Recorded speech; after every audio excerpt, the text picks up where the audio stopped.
tout s'expliquer par le nombre et que, en fait, chaque vibration numérologique détient en elle des informations précieuses. La date de décès de ceux qu'on aime viennent aussi nous informer sur ce qu'ils font depuis l'autre côté, depuis l'autre monde. Mais ça vient de Pythagore qui partait du principe que l'univers entier pouvait s'expliquer par les nombres et que tout était écrit dans le nombre, que d'ailleurs le nombre était antérieur à l'écriture. Quand on est à l'état d'âme, c'est nous qui déterminons ce qu'on va venir faire sur Terre. Tu sais, c'est comme un voyage. En réalité, à l'état d'âme, avant de venir faire un tour sur Terre, on connaît et on comprend tout de notre parcours. Le but de nos défunts dans l'au-delà, c'est de venir nous appeler, nous stimuler sur cette force qui est en nous, de donner le meilleur de nous-mêmes finalement.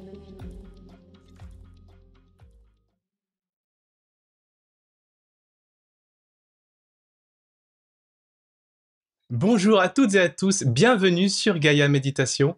Je suis Stéphane. Aujourd'hui, nous nous retrouvons pour une nouvelle émission sur le thème des nombres et plus précisément sur le thème de la numérologie. Alors, ce thème est intéressant. Pourquoi? Si nous regardons l'univers, nous sommes en droit de nous poser la question, est-ce que l'univers est ordonné? Est-ce qu'il est mathématique? Certaines personnes pourraient nous dire que les mathématiques sont issues du fruit de l'esprit humain, mais si nous regardons la nature avec les plantes, les arbres et même nous-mêmes, nous pouvons nous apercevoir tout de même qu'il y a quelque chose d'ordonné, quelque chose d'intelligent, et peut-être même que nous sommes faits avec ces mathématiques.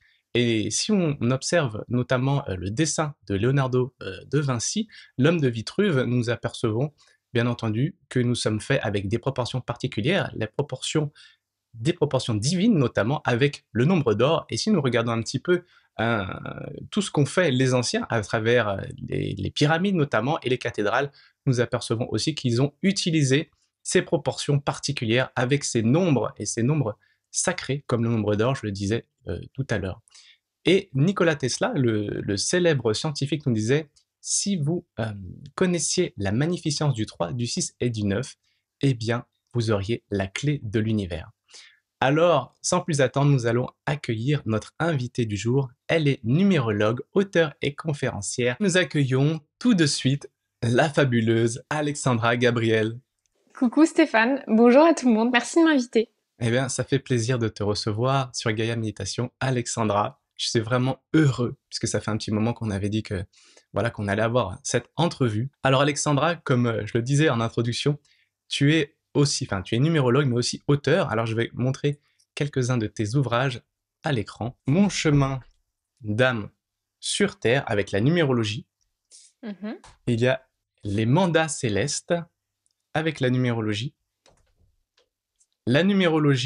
amoureuse, et tu as également sorti un livre sur le voyage astral.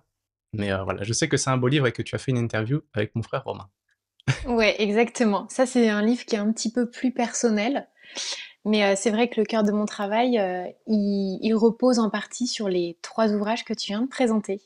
Ouais, des très beaux ouvrages d'ailleurs, avec des informations précieuses. Donc si vous vous intéressez à la numérologie, c'est vraiment, je dirais, il y a tout dedans. Enfin, il y a tout. Après, je sais que tu proposes aussi des formations, notamment d'ailleurs sur ton site desplumesetdesnombres.com, si ça vous intéresse d'en savoir plus. Et puis, on peut aussi prendre des séances avec toi, Ouais, tout à fait, Alexandra. parce que j'ai décliné mes ouvrages et mon travail de numérologie à travers toutes les thématiques sur lesquelles on peut s'interroger. Donc, tu vois, le premier livre, c'était vraiment pour que chacun puisse monter et découvrir son thème par lui-même. Donc, il y a toute une méthodologie. Le deuxième livre, Les mandats d'âme céleste, c'est sur la numérologie des défunts, puisque, comme tu le disais si justement et si joliment en introduction, effectivement, c'est bien vu, c'est Pythagore qui disait que l'univers entier était régi par le nombre et que tout s'expliquait par les mathématiques, tout s'expliquait par le nombre et que, en fait, chaque vibration numérologique détient en elle des informations précieuses. Donc, les mandats d'âme céleste, nous révèlent que la date de décès de ceux qu'on aime viennent aussi nous informer sur ce qu'ils font depuis l'autre côté, depuis l'autre monde. Et la numérologie amoureuse, j'avais envie de mettre un coup de projecteur là, en cette période de Saint-Valentin, puisque en fait on avait décidé avec l'éditeur que ça sortirait janvier pour aller vers la Saint-Valentin, pour que ce soit dans la thématique de l'amour. Et donc voilà, ça révèle un peu les secrets de notre façon d'aimer et d'être aimé.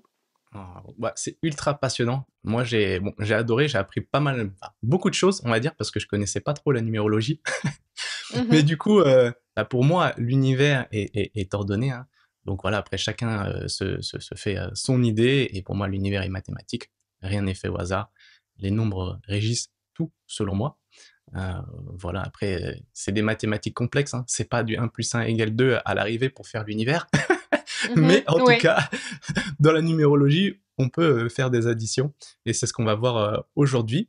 Euh, Alexandra, tu as un parcours particulier. Donc, tu es aussi médium, hein, médium de naissance.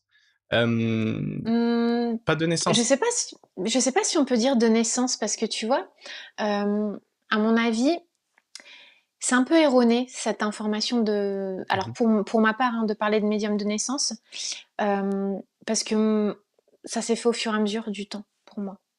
mhm. Il y a vraiment eu quelque chose à mes 11 ans et puis après ça s'est formaté dans la matière, on va dire, mais beaucoup plus tard, 20 ans plus tard, quoi.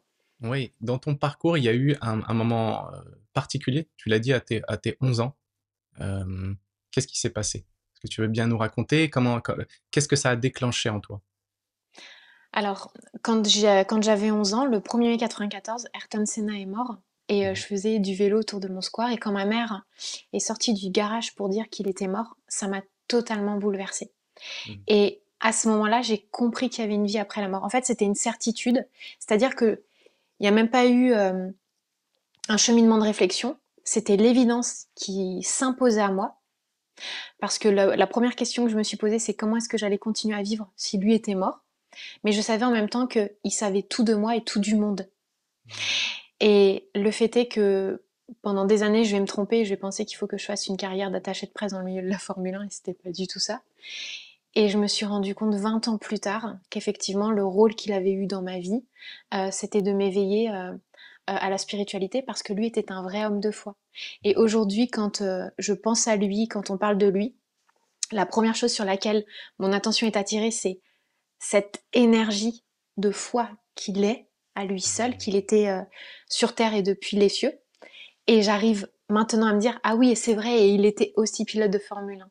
Tu vois? mhm, Donc il s'est passé ça, et quand après j'ai étudié sa numérologie, ben j'ai réalisé à quel point effectivement la foi était importante dans la dernière incarnation dans laquelle on l'a connu en tant que Ayrton Senna, pilote de F1.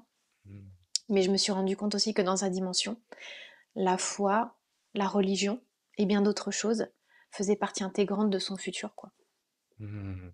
Ouais, c'est ultra intéressant. Je sais que tu parles souvent de Ayrton Senna, du coup j'ai envie quand même de te poser la question, est-ce que Ayrton Senna pour toi c'est un guide aujourd'hui? Alors moi, je parle pas trop de guide parce que je sais que il y a, il y a, comment dire, quelque chose de conventionnel sur les croyances en termes de guide, guide de lumière. Moi, je peux pas dire que j'ai des guides en tant que tels parce que j'ai jamais vu les guides tels que c'est représenté dans le milieu de la spiritualité ou de l'ésotérisme. Par contre, moi, je parle de protecteurs par rapport à mes défunts. Alors Ayrton, c'est un protecteur à la fois présent et discret, parce que je peux pas dire que je suis en contact avec lui tout le temps. Lui est en contact avec moi tout le temps, fort probablement, mais moi, non, je peux pas le dire. Et ce serait extrapoler le truc. Mais je sais qu'il vient des moments très clés, notamment j'ai eu une expérience avec lui très très forte le 11 février 2021. J'étais à cheval et j'étais en train de lâcher l'affaire parce que j'avais très peur de galoper avec ma jument. Et enfin ça, c'est le souvenir le plus prégnant pour moi. Et il m'a dit en anglais, puisque il y a toute une histoire aussi avec l'apprentissage de l'anglais pour moi, puisque il fallait que j'apprenne l'anglais pour comprendre ce qu'il avait à dire. Mhm, Bref, et il m'a dit remonte sur ton cheval, fais un nœud à tes rênes, tiens-toi bien en arrière, et moi je vais la faire partir au galop. Et en fait, et là je l'ai vu quoi, je l'ai. Oh, mais par contre, j'ai mis 5 jours à m'en remettre. mhm, Donc, je sais qu'il arrive à des moments clés. Il arrivait aussi le 6 mars, il y avait eu aussi un contact après quelques jours plus tard, le 6 mars 2021. Il fallait absolument que je parte d'un endroit et que je ne reste pas dans un endroit où je courais un risque. Mais après, enfin voilà, j'ai envie de dire, c'est des apparitions éclairs. Après, j'ai eu des rêves dans lesquels j'ai vraiment compris le lien que j'avais avec lui. Ça, c'est un petit peu plus personnel. Donc, ça n'a rien à voir, par contre, il n'y a pas de lien de sang d'une autre vie, il n'y a pas de lien amoureux. Ça n'a rien à voir, c'est beaucoup plus mystique. Mais voilà, sinon, je sais qu'il chapeaute à son niveau par rapport à ce que j'ai besoin d'intégrer au niveau de la foi, mais en fait, c'est lui qui a été l'étincelle qui m'a fait comprendre ce que c'était vraiment la foi et la vie après la mort. Enfin, ça vient de lui. Mais j'ai mis des années à l'intégrer, à le comprendre, quoi. Un beau témoignage. Ouais, je pense que c'est particulier. Moi, je connaissais pas justement son histoire, mais à travers tes livres, j'ai vu qu'il y avait quelque chose de particulier. Et comme tu l'as dit, un homme de foi. Donc, je comprends que voilà, son décès t'a marqué, on va dire, puisque il t'a amené justement à t'ouvrir à Mais cette spiritualité, comme tu l'as dit. exactement. Mais moi, Mhm. j'avais complètement occulté et Mhm. j'avais vraiment ignoré. Bon, pourtant, j'étais en quête de lui, j'essayais Mhm. d'apprendre des choses sur lui. Mais toute la partie, justement, qui était hyper importante pour lui, en lien avec la religion et la foi, je l'avais Mhm. totalement mise de côté. Ouais. Parce qu'il partait en briefing avec sa Bible sous le bras. Et sur l'épitaphe de sa tombe, il y a marqué carrément rien ne peut me séparer de Dieu. Et la veille de sa mort, il avait ouvert la Bible et Dieu, il y avait un message dedans. Il avait demandé un message à Dieu et il était tombé sur je vais te faire le plus grand cadeau, t'accueillir dans mon royaume. Et le lendemain, il est mort. Et il y avait un pilote italien qui m'avait dit Alexandra, je crois que tu crois en lui comme il croyait en Dieu et je te conseille vraiment d'explorer cette voie-là. Et moi, j'en ai fait une information complètement minime alors que tout reposait là-dessus. Ah ouais, ouais, ouais. Ouais, incroyable. Bon, pour moi, voilà, rien n'est laissé au hasard, hein. Voilà, je pense que la numérologie, on va en parler, pour moi, le prouve. Euh, voilà, que les nombres ont une signification et que les dates de naissance, les dates de décès ont une signification, ont des messages pour nous. Euh, Comment tu en es venu à t'intéresser à la numérologie? Et ben justement, c'est encore une fois en lien avec un décès, puisque quand ma mère est morte en décembre 2010, c'était tellement dur, mais j'ai commencé à avoir des rêves particuliers. D'où l'écriture de l'immense pouvoir du voyage astral que j'ai présenté chez Romain, enfin avec Romain. J'ai commencé à avoir des rêves qui sortent un peu de l'ordinaire, qui n'étaient pas du tout les mêmes que ceux que j'avais pour habitude de faire ou qu'on peut faire. Et à un moment donné, j'ai eu besoin de comprendre et de réouvrir un peu cette boîte de Pandore que m'avait confiée Sénat. Donc, je me suis demandé s'il y avait vraiment un fonctionnement particulier de la part des défunts depuis l'au-delà, puisque je savais qu'il y avait la survivance de l'âme, mais j'avais besoin de comprendre comment ça marchait. Et je suis allée à une conférence qui parlait des signes de l'au-delà. Donc là, j'ai vu l'adresse. Ma mère est morte un 17 décembre, et j'ai vu que l'adresse était au 17 rue de l'Arcade à Paris. Donc c'était à l'hôtel Bedford. Je me dis si c'est au 17, je vais avoir des réponses. C'est sûr, je vais avoir des réponses. Donc déjà, j'ai eu cette intelligence entre guillemets du nombre. Et en deuxième partie d'entretien, il y avait une dame. Donc la première partie, c'était les signes de l'au-delà, et en deuxième partie d'entretien, il y avait une dame qui présentait la numérologie. Et là, j'étais subjuguée. Ça m'a enivrée, ça m'a emballée. Et je me suis dit, mais en fait, c'est génial. Ce nombre-là, j'ai l'impression qu'il me colle à la peau. Celui-là aussi. Et pour moi, c'était une évidence. Et après, j'en ai fait tout un chemin. Ouais. Voilà comment c'est venu. Tu vois, Mm. le déclic, encore une fois, ça a été un triste événement, un décès Ouais. impactant. Et après, c'est devenu une passion. Je me suis formée et je me suis rendu compte à quel point ça répondait à toutes les questions que je me posais depuis la nuit des temps, quoi. Oui, parce que la numérologie, on va dire, ça peut être un outil de développement personnel, développement spirituel. Ah oui, complètement. Mhm. Complètement, Stéphane. Mais vraiment. Alors la numérologie, tu peux nous dire un petit peu son histoire, la numérologie, d'où ça vient, les origines? Alors, ça vient de Pythagore. Pythagore que justement je fustigeais sur les bancs de l'école parce qu'avec son théorème, je me tapais que des zéros et c'était sans savoir que le zéro c'est un nombre hyper puissant en fait. Si j'avais su ça à l'époque, j'aurais peut-être été un peu moins dégoûtée. Mais ça vient de Pythagore qui partait du principe que l'univers entier pouvait s'expliquer par les nombres et que tout était écrit dans le nombre, que d'ailleurs le nombre était antérieur à l'écriture. Et en fait, il avait regardé la vie, les cycles de la vie, ses disciples, et il se rendait compte que il y avait certaines consonances, certaines énergies qui se répétaient, qui étaient analogues et qui étaient déclenchées par certains tempéraments, certains cycles de vie, certaines choses très particulières. Et il a voulu les rallier et les identifier au nombre. Malheureusement, il ne reste pas vraiment d'écrit. Il n'y a pas d'écrit de lui. Mais après, ses disciples se sont attelés à retranscrire fidèlement ce qu'il disait. Et puis, en fait, ça a traversé le temps, les époques, les cultures, les mœurs. Et c'est devenu fascinant. Et à un moment donné, les hommes de pouvoir, les hommes d'église, justement, se sont rendus compte que c'était un Graal précieux et qu'il fallait surtout pas le distribuer au peuple, parce que le peuple, en comprenant la symbolique des nombres, allait pouvoir prendre le pouvoir. Et donc ça a été catalogué comme étant quelque chose de néfaste, de sectaire. Et on punissait même les gens qui s'intéressaient à l'astrologie et à la numérologie.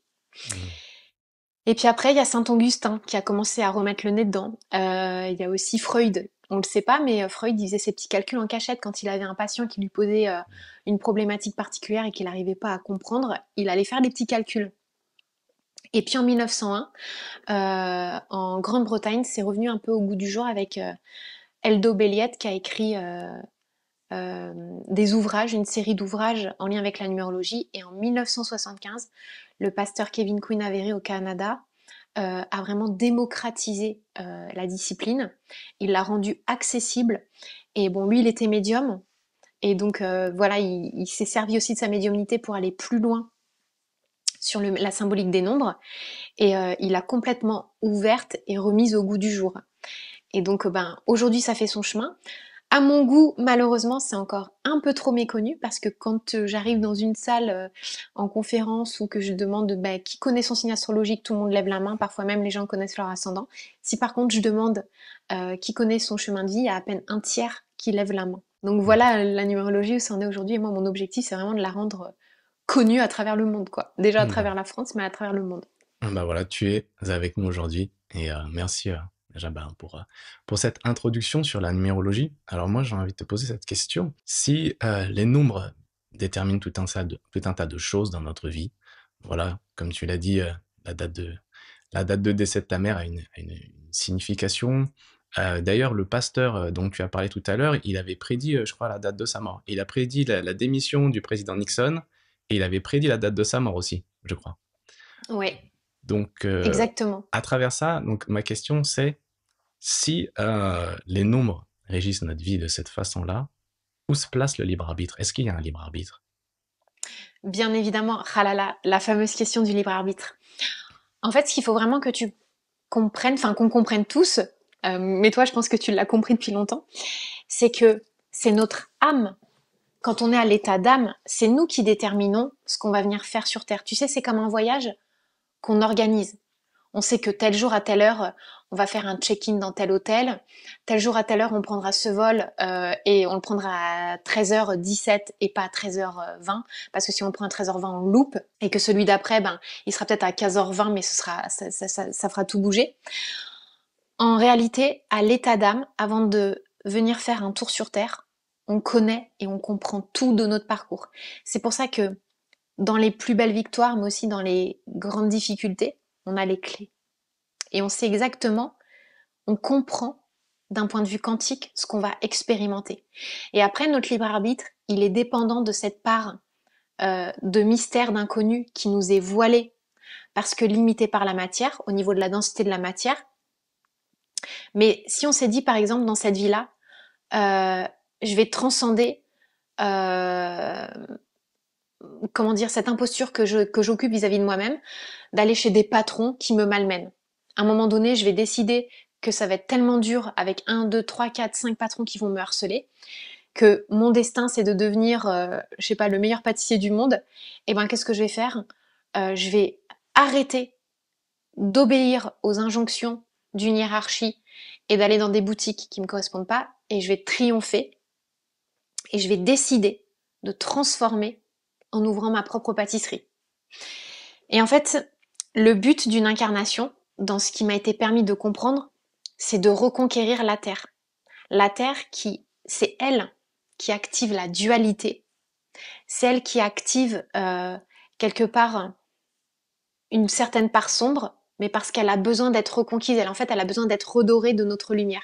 Et nous, à l'état d'âme, dans l'invisible, dans le quantique, avant de s'incarner, on sait exactement tout ce qu'il y a à faire, comment le faire. Mais après, le but, c'est de ne pas se laisser alpaguer par l'énergie plus dark de la Terre, qui finalement essaye de nous corrompre. Ça, c'était Christophe qui me l'avait expliqué dans l'immense pouvoir du voyage astral, qu'en fait, le but de l'incarnation, c'est de reconquérir la Terre, en fait, de la sublimer, parce qu'elle ne demande que ça. Mhm. Enfin, c'est assez particulier, ça peut sembler tiré par les cheveux, mais en tout cas, quand il me l'avait expliqué, c'était d'une évidence qui m'a complètement secouée, quoi. Oui, Christophe, un de tes protecteurs dans le monde de l'invisible. Mm. D'ailleurs, tu as d'autres protecteurs aussi. Est-ce que tu pourrais nous expliquer, d'ailleurs, puisque tu le mentionnes quand même plusieurs fois, d'ailleurs dans les livres, Christophe, puis même quand on en a parlé en off, euh, en quoi il est important, lui, dans ta vie? Parce que si il a quelque chose de particulier, bah son départ, parce que tu l'as connu, on va dire, quand il était incarné, et puis après, bah, il y a ce départ et les dates aussi de décès, les dates des obsèques ont aussi une importance. Mm. Alors Christophe, c'est particulier parce que je l'ai connu effectivement quand il était incarné et on s'entendait pas très bien. Alors bon, à chaque fois il me dit je te déteste pas, mais enfin moi je l'aimais pas du tout. Alors je disais souvent avant, donc je rectifie le tir, on se détestait. Donc moi je le détestais. Lui, il avait une distance aussi.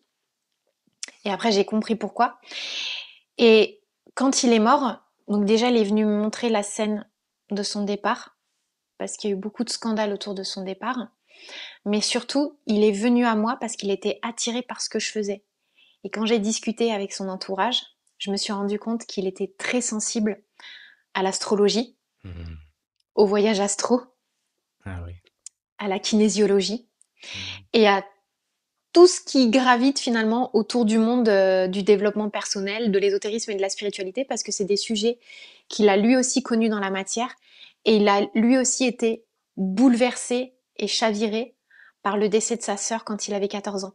Donc en fait, il a été attiré par les émotions et mon histoire qui était complètement analogue à des choses, des parcelles de son existence que lui aussi avait vécues. Et donc, il avait les clés pour m'aider, puisque lui, il a expérimenté dans la matière, et vu qu'il était de l'autre côté, bah, il retrouvait les outils adéquats pour pouvoir transcender et transformer certaines choses. Et il arrivait à une période très critique de ma vie où j'étais très très mal, parce que tout partait en cacahuète dans ma vie et autour de moi et en moi. Et au début, je lui ai dit, mais en fait, t'étais pas bien dans ta vie, t'as eu des épisodes dépressifs, et depuis que t'es dans ma vie, ça va pas du tout. Il faut que tu dégages. Enfin, je retrouvais un peu la véhémence que j'avais quand je travaillais dans la société dans laquelle il était. Il m'a dit, mais Alexandra, ce que tu n'as pas compris, c'est que c'est justement parce que tu vas traverser cette période que je suis là pour toi. Parce que moi, j'ai connu la même chose. Il y a des choses très similaires dans l'histoire de ton cœur qui font écho à ce que moi, j'aurais pu et dû mettre en place. Donc, si tu gagnes, je gagne.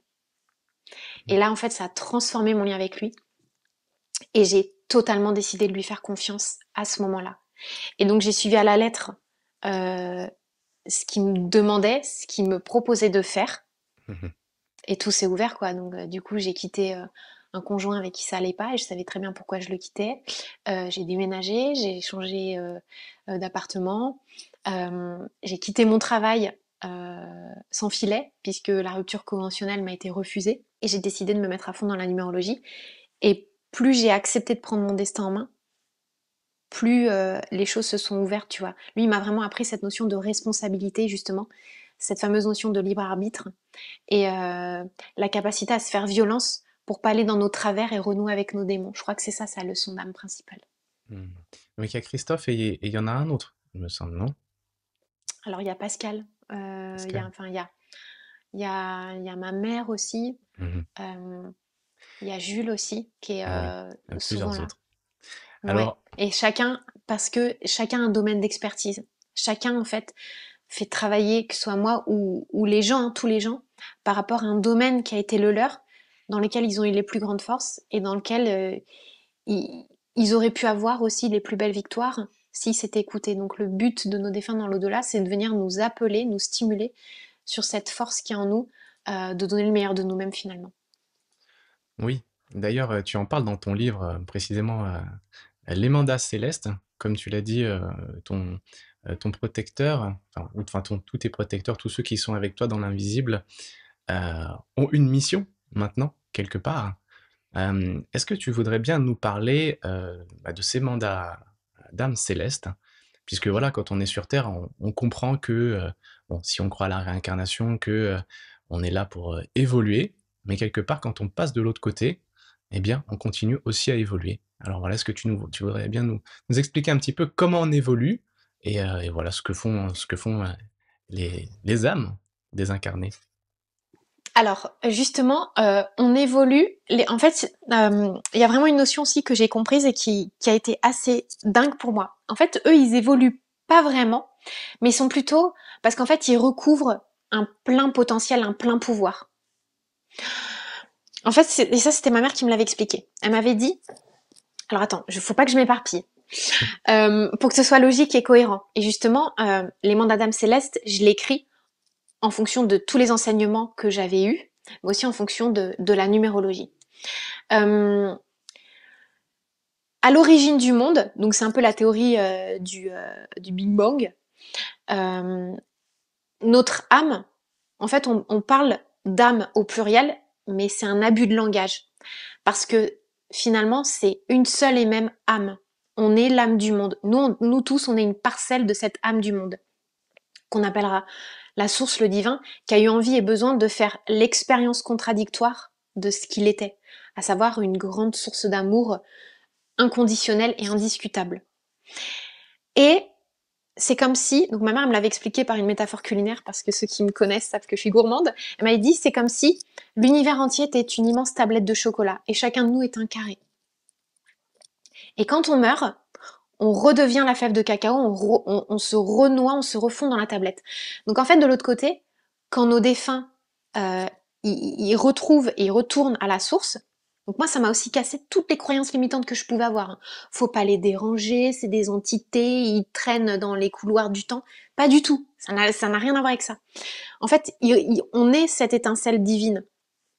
Et c'est pour ça qu'on a un grand pouvoir et qu'on a à la fois cette humilité, mais aussi qu'on peut avoir, j'ai presque envie de dire, cette arrogance d'imaginer pouvoir transcender la Terre, parce que c'est vrai. Euh, à l'origine, donc, on revient dans cette tablette de chocolat, et en fait, on recouvre nos sens, notre conscience. Donc, il n'y a rien à reconquérir. C'est sur Terre qu'il y a des choses à conquérir. Et donc, dans l'entre-deux-vie, on s'appuie sur ce qu'on a fait dans la dernière incarnation, sur les domaines dans lesquels on a excellé, mais aussi dans lesquels on a foiré, parce que notre libre arbitre a été faible, parce que corrompu par la terre, et on se destine à préparer, c'est comme si on était en cours préparatoire pour une perspective de réincarnation, pour une future incarnation. Et le meilleur moyen de perfectionner nos gammes depuis l'au-delà, c'est d'aller aider ceux sur Terre pour que justement ils soient investis de l'étincelle divine de ceux qui sont dans l'au-delà, pour donner le meilleur d'eux-mêmes. En fait, c'est comme ça que ça m'a été montré. Alors, je dis pas détenir la vérité, hein, mais par contre, ça m'a semblé d'une évidence claire, nette et précise. Et après, justement, ça, c'était Ayrton qui me l'avait donné, le nombre de la perspective de réincarnation, mais ça m'a scotché, ça m'a subjugué. Il m'a dit, tu te demandes souvent ce que je vais faire dans la future incarnation. Il me dit, pour savoir ce que je vais faire dans la prochaine incarnation, tu n'as qu'à additionner ma date de naissance et ma date de mort. Et tu verras que ça te donnera le chemin de vie de ma future incarnation. Donc nous, on peut pas connaître notre chemin de vie pour nous. Par contre, on peut connaître le futur chemin de vie de nos défunts. Et quand j'ai souvent fait des ateliers avec des gens, et quand je leur disais, voyez, il a ça en perspective de réincarnation, il m'a dit, bah oui, ça correspond au rêve qu'il a pas pu avoir Mmh. et qu'il a pas pu réaliser dans cette vie-là. Enfin, ça, ça a été un truc de fou. Oui, comme tu Donc, et dis j'ai tout pour mis dans ce livre-là. ouais. Comme tu dis, pour nous, on peut pas tout de suite savoir ce qui va se passer après parce qu'il faudrait connaître d'abord la date de notre mort Mm. pour faire Mais ces par contre, calculs-là. mais par contre, on peut savoir pour nos défunts. Et le meilleur moyen de Mmh. les honorer, c'est de mettre le paquet dans ce qu'on fait sur Terre pour que quelque part, ils soient fiers de nous et qu'ils profitent de nos réussites. Finalement, j'ai souvent dit que les morts, ils m'avaient appris à être vivante plus que jamais et responsable et investie dans mon parcours d'incarnation. Et par exemple, quand je suis vraiment en reliance avec moi, dans une foi profonde et inspirée, je sais que j'honore ce qu'Ayrton m'a donné. Quand je me fais violence pour dépasser mes peurs et mes excès de rage ou de colère, j'honore ce que Christophe m'a transmis. Quand je prends les choses avec légèreté, que je suis dans le détachement tout en continuant à être dans l'amour et la bienveillance, j'honore ce que Greg et Jules m'ont transmis. Euh, quand finalement je donne le meilleur de moi-même sans rien attendre en retour et que je m'investis corps et âme dans mes relations, que ce soit amoureuses ou amicales, j'honore ce que ma mère m'a transmis. Enfin, il y a toujours quelque part les leçons que tu apprends d'eux, de leur vivant et de ce qu'ils essayent de t'inspirer et de nous influencer depuis l'autre monde. Quand tu le prends vraiment et que tu le rallies à ta cause, mais c'est là où tu sublimes et ton incarnation à toi, et eux aussi. Parce qu'à mesure que tu vas être capable de mettre dans la matière une partie d'eux, une partie de leurs enseignements, tu vas alléger leurs conditions par rapport à certains problèmes dans une future incarnation. Par exemple, Christophe, il est très doué sur tout ce qui est en lien avec la protection, et il peut aussi veiller sur toutes les personnes qui ont tendance à s'autodétruire. Et si on est capable d'aller attraper la quintessence de son énergie, de la ramener dans la matière pour éviter de s'autodétruire nous-mêmes, ben lui, quand il sera reconfronté à cette problématique dans la future incarnation, ce sera beaucoup plus léger pour lui parce que dans la matière, beaucoup de personnes auront réussi à comprendre son enseignement et à transcender et à transformer l'essai, quoi. Ah oui, grâce à lui. Donc, d'où Ça l'intérêt marche pour... comme ça. oui, il nous aide depuis l'autre côté. Et du coup, ben, nous, si on réussit grâce à cette aide à prendre conscience de certaines choses, ben, eux, ça les aide pour leur future incarnation. Exactement. Mais c'est Hmm. tout le monde. Et c'est là, en fait, que j'ai compris le principe d'unité. Et cette fameuse phrase qu'il m'avait donnée, si tu gagnes, je gagne. Hmm. Et donc, en numérologie, il y a des nombres, on va dire, principaux, des nombres qu'on doit connaître quelque part. Le nombre du chemin de vie, le nombre d'expression, le chemin d'expression, le nombre ressources. On va dire c'est les Mm. trois nombres principaux. Et du coup, en ce qui concerne, on va dire, les défunts, en ceux qui continuent à évoluer de l'autre côté, est-ce que tu pourrais nous dire un petit peu quels sont aussi les nombres clés? Voilà. Eh ben, c'est les nombres justement de la date de retour céleste. Il y a aussi le nombre de l'enterrement, de la date de l'enterrement, qui est le nombre de reliance, qui permet de comprendre l'univers émotionnel qu'on doit nourrir en nous sur Terre, être incarné, pour leur créer un espace quelque part de bienvenue en nous. Euh, il y a le nombre aussi et la synergie de co-création, quand on additionne notre chemin de vie à nous, à leur énergie de date de mort à eux, enfin à leur mandat céleste à eux, et ben on comprend ce dans quoi on peut œuvrer à deux. Euh, Il y a quoi d'autre comme nombre important? Ces trois-là, ils sont assez importants. Bon, il n'y a pas que ça. Après, il y a leur clé d'évolution céleste, le domaine d'expertise qu'ils développent depuis l'autre monde, mais qui sera du coup important dans leur future incarnation, mais domaine dans lequel eux, ils peuvent aussi nous apporter des clés. Enfin voilà, il y a tout ça. Oui, Le c'est nombre vrai du qu'il conseil, ça parle aussi du jour de, de leur mort. Par exemple, s'ils sont partis un 12, et ben, ça va venir avec ce 12, il y a des conseils. En fait, c'est le conseil qu'ils retiennent. Ce serait un petit peu leur petit mantra, leur phrase philosophique de sagesse. Enfin, c'est tout ça sur lequel j'ai enquêté, que j'ai demandé. Pareil, hein, ce livre-là, j'ai mis du temps avant de l'écrire parce que moi, quand j'ai découvert la numérologie, j'ai eu vraiment besoin d'ouvrir les vannes surtout. Donc j'ai eu besoin d'enquêter, d'aller voir les gens, etc. Et après, une fois que je me suis vraiment investie dans le travail d'écriture, j'ai eu plein d'éléments qui sont venus. Et donc il y a des choses que j'ai défaites, que j'ai refaites. Et quand ce livre il était prêt, ben voilà, j'ai donné tout ce que je savais, tout ce qui m'avait été permis de comprendre et montrer quoi. ah oui, enfin, je confirme, hein. Une grande générosité pardon, dans ce livre et dans ces livres. Il y a vraiment voilà, plein d'informations. Et les nombres dont tu as parlé, en fait, finalement, personne ne les connaissait avant. Enfin, en tout cas, pas à ta connaissance. Toi-même, tu les as reçus directement euh, de l'invisible. Alors non, je peux pas dire ça. Ce serait très présomptueux. C'est pas vraiment ça. Mais on va dire que surtout Christophe, parce que comme il adorait l'astrologie, ben, la numérologie pour lui, il y avait qu'un pas. Il m'a permis de comprendre d'autres aspects de certains nombres qui n'étaient pas toujours mis en évidence et en relief. Par exemple, Hmm. il m'a dit le 8, il me dit oui, ok, c'est le pouvoir, l'argent, la guerre, la violence que tu veux, l'abondance, mais c'est aussi, oui, le chaos, mais c'est aussi le nombre du karma et des aïeux. C'est le nombre qui nous ramène aux ancêtres. Donc lui, il est très ancré sur les relations par-enfant. Et il m'a expliqué comment chaque nombre en numérologie, enfin certains nombres en numérologie, se rallier à l'histoire des générations. Donc lui, il m'a beaucoup interpellée aussi sur le transgénérationnel. Mais pourquoi il m'a interpellée sur le transgénérationnel? Parce que lui, de son vivant, il adorait la kinésio. Hmm. Et que quand il est retourné de l'autre côté, il a eu finalement le livre ouvert sur les problématiques qui étaient les siennes, et il s'est rendu compte que l'histoire des ancêtres, il aurait peut-être pu y mettre son nez un peu plus. Donc il m'a dit, voilà, moi j'ai peut-être pas mis le nez assez loin là où il fallait, donc toi fais-le. Et le nombre qui peut aider là-dessus, c'est le 8 pour les ancêtres, les aïeux. Tu vois, ça s'est passé comme ça à chaque fois, tout ce que j'ai mis en place. Donc après, j'ai aussi adoré aller rencontrer les gens, m'intéresser à leur vie, les interroger sur leur vie, sur les victoires qu'avaient été les leurs, sur les pertes, sur les deuils, sur les difficultés. Et en fait, à chaque fois que chacun me racontait son histoire, je comprenais de nouveaux aspects des nombres. Donc j'ai tout conditionné dans des carnets et tout. J'ai Ouais. écrit, j'avais un carnet pour le 1, j'avais un carnet pour le 2, un carnet pour le 3. Tu vois, pour chaque nombre, j'avais 13 carnets. Hmm. Et en fait, j'étayais mes thèses. Et à la fin, quand j'allais rencontrer les gens, Stéphane, je leur disais, me donnez pas votre date de naissance, me donnez rien. Et en fait, je devinais leur nombre. Et à chaque fois, peut-être pas dans 100% des cas, mais dans 95% des cas, je tombais pile poil.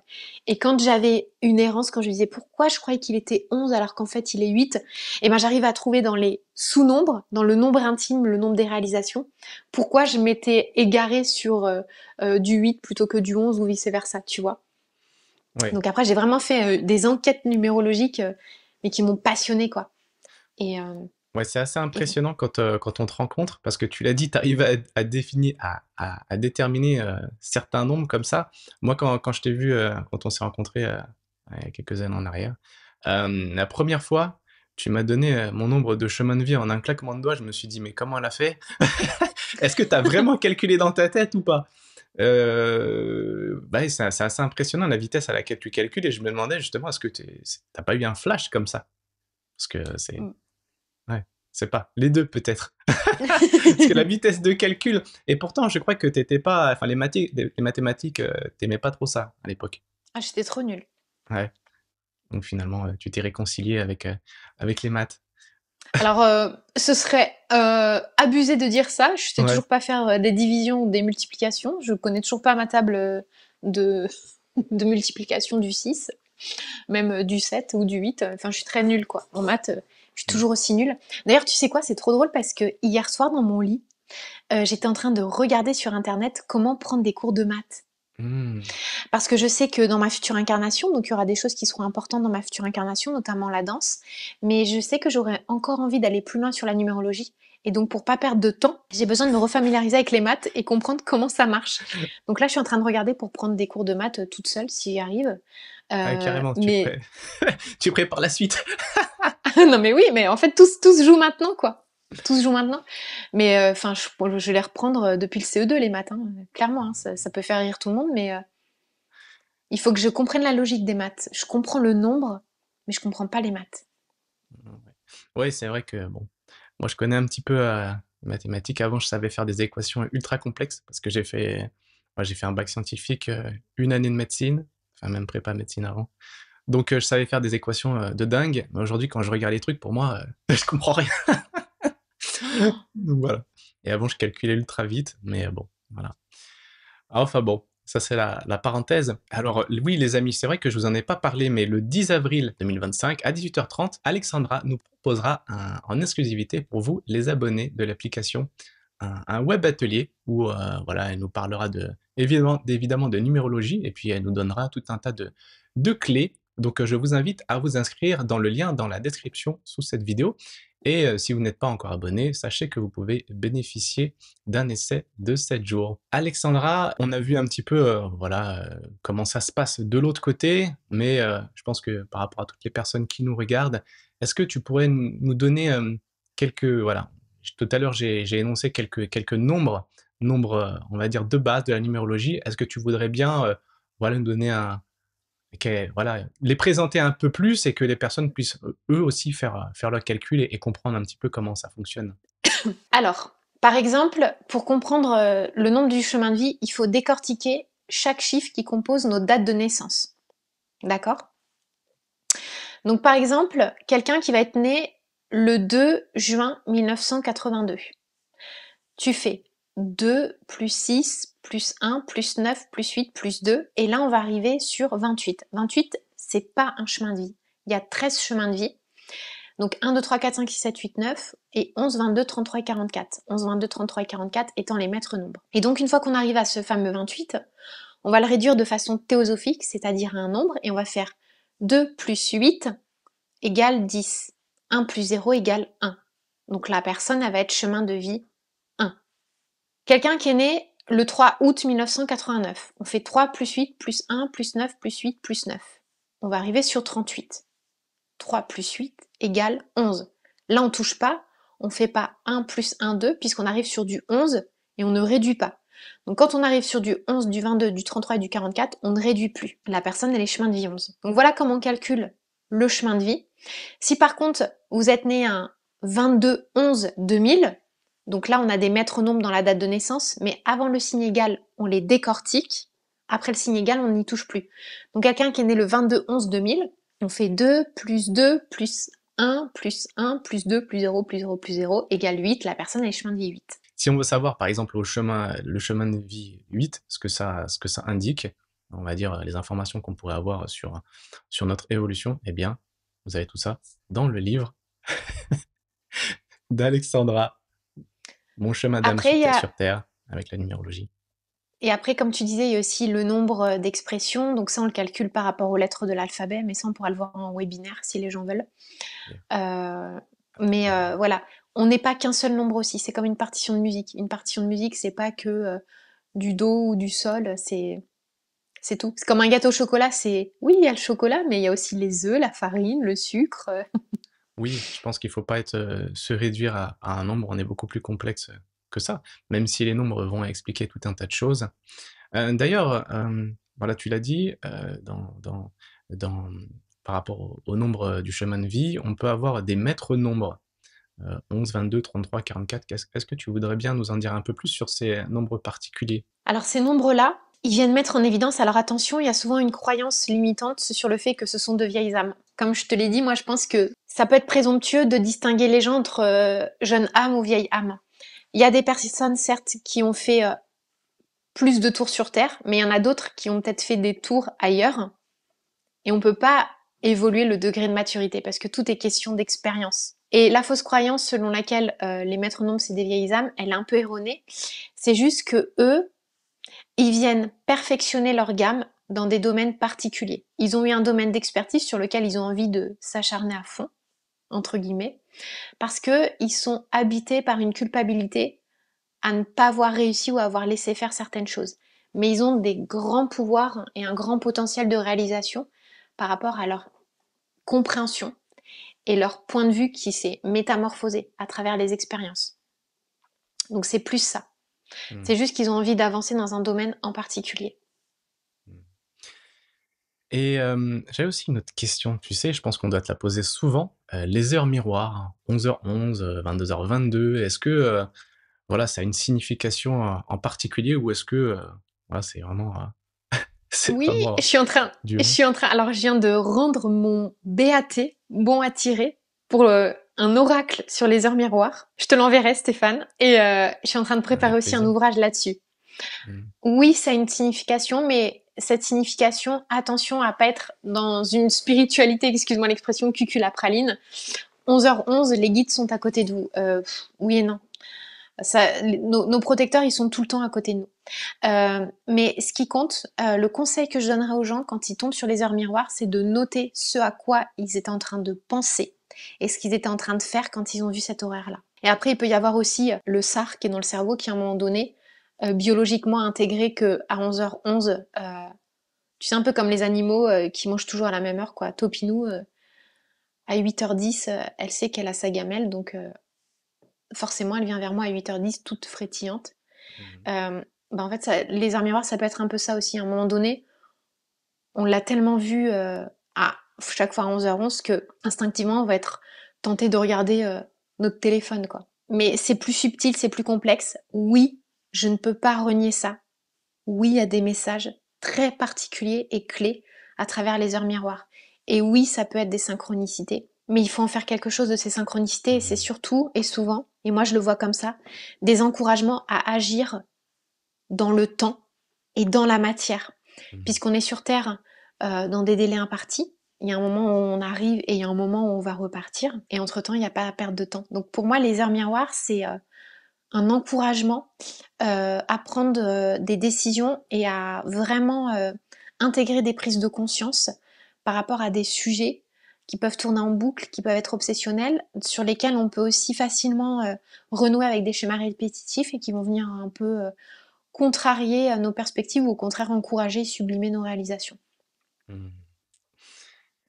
Euh, alors, en introduction d'ailleurs de cette émission, je le disais que les nombres sont partout.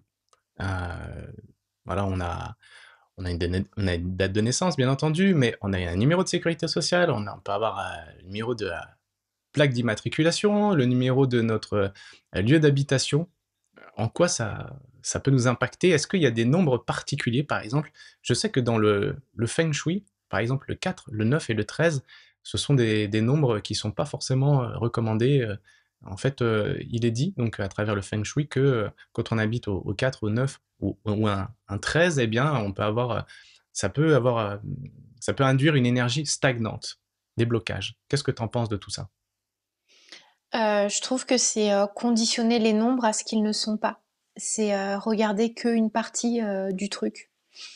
Je suis pas forcément d'accord, puisque le 4, au contraire, ça peut être la sécurité, la construction, la consolidation.